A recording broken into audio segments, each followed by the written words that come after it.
brought along today, and he got some data, came back from Merino Select only late last night, so they're actually, some of them are actually a fair bit higher than what that May percentile band that you've got printed out in front of you. So it is as Angus said, it's a moving beast, the indexes and a lot of the values. And as I said in there before, when Merino studs decide to get into Merino Select, or their studs getting onto Lamb Plan, they can dump a heap of raw data into the system, and that can actually play around the numbers and some of the percentiles. So, you know, a sheep that might have been top 5% might all of a sudden be top 1% for that particular trait the next month that they do a run on Lamb Plan on Merino Select. We've got 9 rams here. I suppose what Jeff was speaking a bit about this morning with genetics is that, you know, we get bombarded with going to ram sales and to things like sheep mention and Bendigo sheep shows, and looking at nicely fed up rams that are really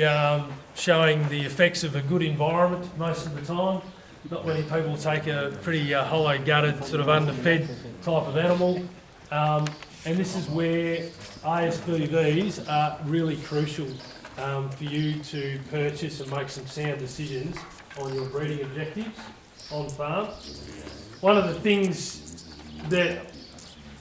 I suppose I think that the merino industry, and a lot of you guys that have got either a merino to merino, or you've got merino in your system, and there's over half of you on that sort of base, it's probably the most exciting time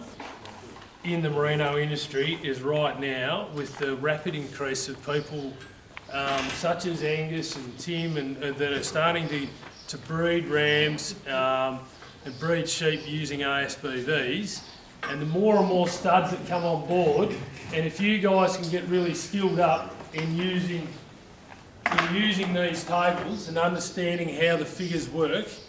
you can go to a ram sale and be a little bit better educated than the other half a dozen people that are sitting across the pavilion when you're at an auction, ram auction, because you can pick up some bargains, and I mean some bargains. So those sheep that slide that Jeff had up on the screen, where you had those 2 ram lambs that were twins, and one had been fed and one hadn't been, one was a single and, one was a twin. You know, those twins go cheap, they're real cheap. And so often, you know, you don't actually have to put your hand that deep in your pocket to buy excellent genetics. I did it in the lamb industry. I started buying my rams in 1992. I've never bought a ram in my life that hasn't got ASBVs, and so I'm sort of not used to you know, the visual, I suppose. I've always bought rams as those options were up on one of your questions. You know, I want a ram that stands up and looks like an animal that's, you know, is good in feet and structure and that sort of thing. But I've always had that ASBV information. And it's the beauty of going to ram sales with data is often you can go to the stud, say you're going to a stud property, they'll send you the figures on the rams maybe 2 weeks or even a month out away from the sale, and you can sit there watching TV one night with a pen,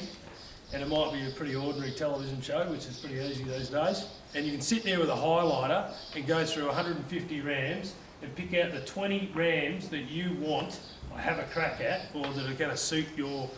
business. You might be only after 5, but you've got 20